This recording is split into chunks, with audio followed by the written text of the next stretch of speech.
go on to step 2. We're going to talk about your goals and the methods. All right, so let's talk about when it's not working. And when it's not working, that probably means you haven't figured out what your goals are when it comes to weaves, you have incomplete training, or you've used a method that doesn't match your skill level, and your dog does alternate behaviors. Things like missing the weave entry, coming out of the 10th pole, stopping and staring at you midway through, and then you end up spending more time strategizing on how you're going to help them get their poles until pretty soon you're doing all of the work and your dog's checked out. So how do you get past this? Well, number one, you have to have goals, and you need to choose a weave training method that's compatible with your current experience. Which reminds me, I want to talk about one of the biggest myths that I hear, and that is I must pick the perfect weave pole method. And believe me, that is absolutely a myth. And here's why. All weave pole methods succeed because of the skills of the handler. And then conversely, all weave pole methods fail because of the skills of the handler. Weave pole methods succeed because of the skill level of the handler and vice versa. They fail because of the skill level of the handler. And so we want you to embrace where you are and really learn the skills. Because when you jump ahead and train at a level your team's not prepared for, critical and valuable foundations are missing. Training an advanced level doesn't mean you'll have advanced weave skills. It means you may have incomplete weave skills due to missing foundation skills. And then you and your dog will struggle, get frustrated, become demotivated, overwhelmed, and you'll end up going right back to the beginner level anyway. And then those with advanced experience, we want you to keep perfecting your craft, right? If you have advanced experience and advanced skills, then go ahead and use those. So one of the things that most people don't talk about is when creating your weave goals, it's important to assess the uniqueness of your team and your individual traits. So begin by assessing both the dog and the handler. And this includes things like the speed of the dog, their confidence.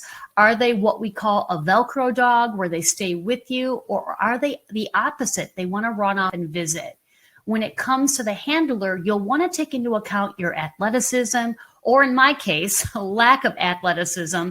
And then, of course, you also want to think about other individual traits. So, for example, I am not a fast runner, and I was never a sprinter in my school age years, and I certainly haven't gained speed as I've gotten older. Plus, I have a reconstructed foot to consider.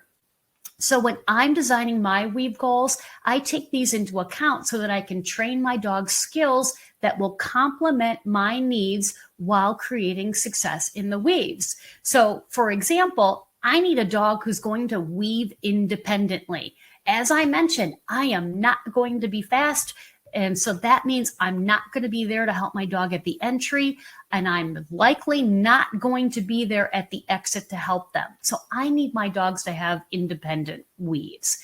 And it's important for you to take the uniqueness of your team into account and embrace those things. So don't try to hide them, own them, and simply train in a way that uses that to your advantage.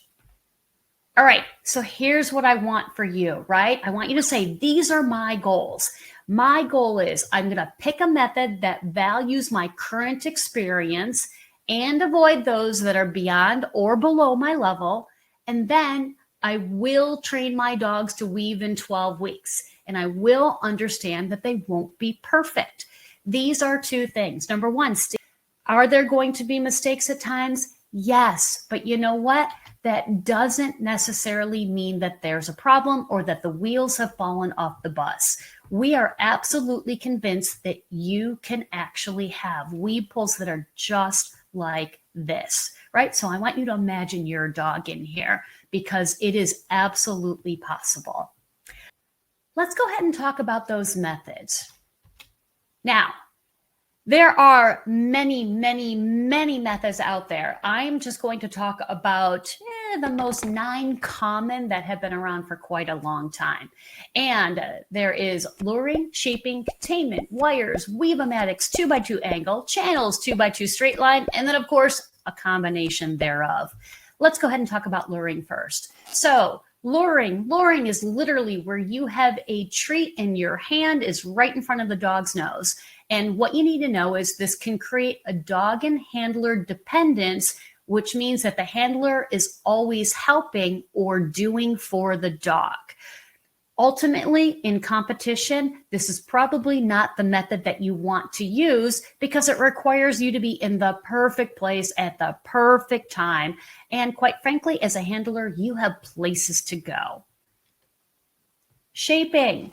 So what you need to know about shaping is basically it requires a very good degree of shaping knowledge on multiple weave pole topics at the same time.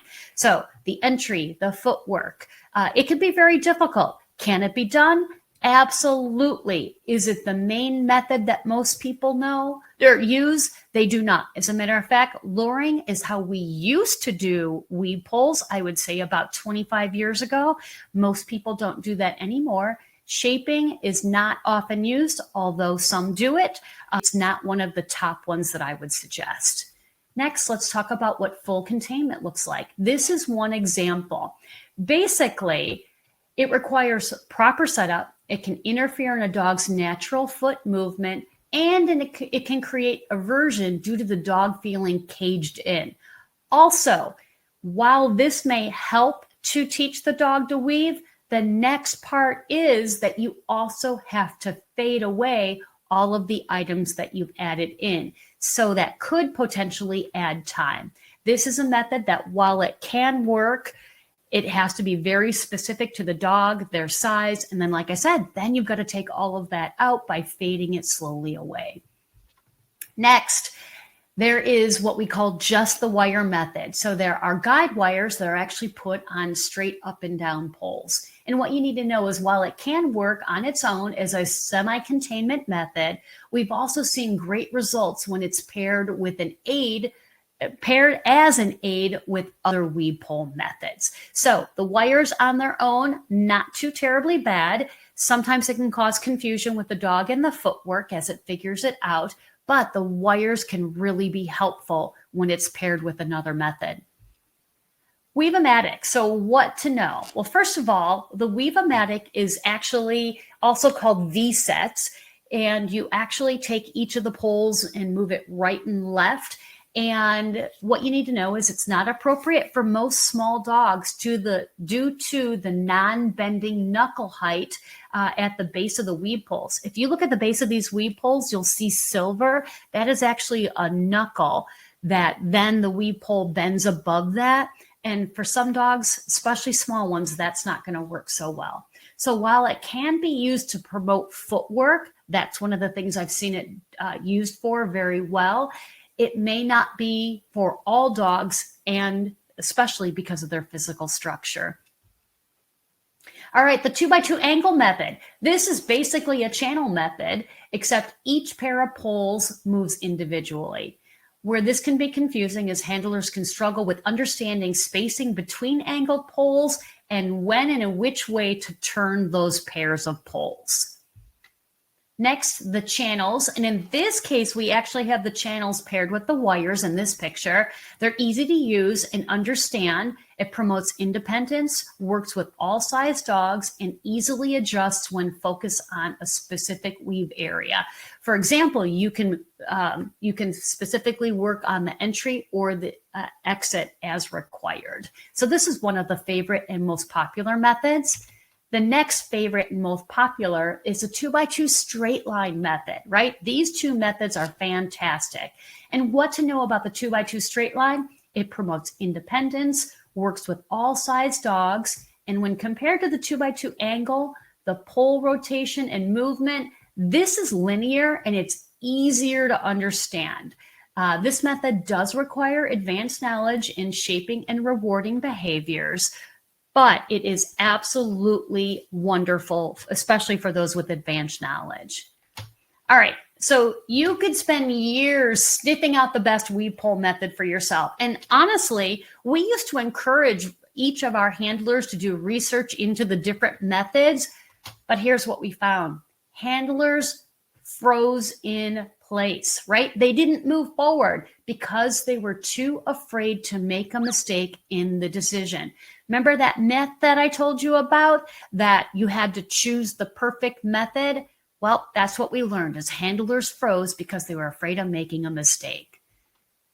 Instead, think of this. Number one, pick a method that values your current experience and will get you to weaving in 12 weeks.